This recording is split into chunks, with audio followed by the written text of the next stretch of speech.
बातमी नांदेडची आहे। नांदेडमध्ये भाजपच्या चिंतन बैठकीला सुरुवात झालेली आहे। रावसाहेब दानवे यांच्या उपस्थितीमध्ये ही बैठक सुरू आहे। या बैठकीमध्ये मात्र अशोक चव्हाण अनुपस्थित असल्याची माहिती मिळते। लोकसभा निवडणुकीमध्ये झालेल्या पराभवाची कारण शोधण्यासाठी भाजपचे पक्ष निरीक्षक आणि माजी मंत्री रावसाहेब दानवे हे आज नांदेड दौऱ्यावर आलेले आहेत। भाजपच्या स्थानिक नेत्यांसह पदाधिकाऱ्यांची ते आज शासकीय विश्रामगृह येथे बैठक घेत आहेत। थोड्याच वेळापूर्वी बैठक सुरू झालेली आहे। मात्र या बैठकीला माजी मुख्यमंत्री आणि भाजपचे राज्यसभा खासदार अशोक चव्हाण हे गैरहजर असून ते काल रात्रीच मुंबईला गेले आहेत।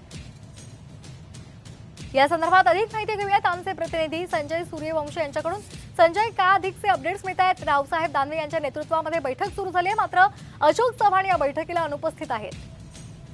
निश्चितच आज सकाळीच रावसाहेब दानवे हे नांदेड जिल्ह्याच्या दौऱ्यावर आलेले आहेत। त्यांनी माजी खासदार भाजपाचे प्रताप पाटील चिखलीकर यांच्या घरी जवळपास 1 ते 2 तास बंद दाराआड चर्चा केली आणि त्यानंतर ते शासकीय विश्रामगृह येथे भाजपाच्या पदाधिकाऱ्यांची बैठक घेत आहेत। त्यांच्या बैठकीमध्ये त्यांनी जे नांदेडची जे भाजपाची जागा जे माजी खासदार प्रताप पाटील चिखलीकर हे पराभूत झाले त्याची कारण शोधण्यासाठी निरीक्षक म्हणून रावसाहेब दानवे यांची निवड करण्यात आली। त्या आज बैठकीला सुरुवात केली, परंतु या बैठकीला माजी मुख्यमंत्री राज्यसभेचे खासदार जे आता भाजपामध्ये त्यांनी प्रवेश केलेला आहे त्यांच्यावर हे जबाबदारी सोपवण्यात आली होती नांदेडची, परंतु तेच या बैठकीला गैरहजर राहिलेले आहेत आणि ते कालच रात्री मुंबईला रवाना झाल्याची माहिती आहे।